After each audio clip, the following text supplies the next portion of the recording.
பால் ஏற்றுமதியில் மட்டும் diary டேயிலே milk பால் நாளிலே நாட்டினுடைய முதன்மை அமைச்சர் மாண்புமிக்க ஐயா நரேந்திர மோடி அவர்கள் பேசியது இருக்கிறது.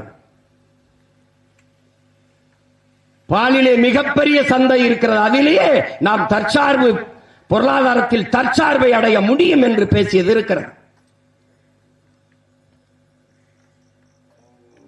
13.5 லட்சம் கோடி பாலின் மூலம் வருவாய் ஈட்டப்படுகிறது. இந்தியாவிலே பாலின் சந்தை மதிப்பு, அதிலே தமிழ்நாட்டிலே 1,38,070 கோடி பாலின் சந்தை மதிப்பு.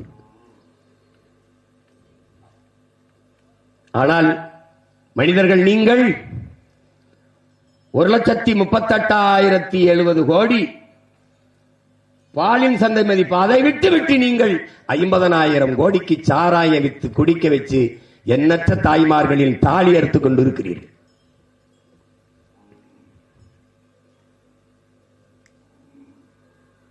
பொருளாதாரம் எங்கு இருக்கிறது என்று தெரியாத மூடர்களாக இருக்கிறீர்கள்.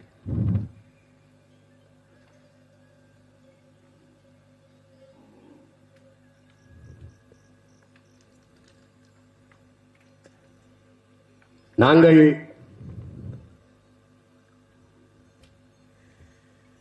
இங்கே ஆவின் பால் என்று உங்களுடைய அரசு விற்கிறது.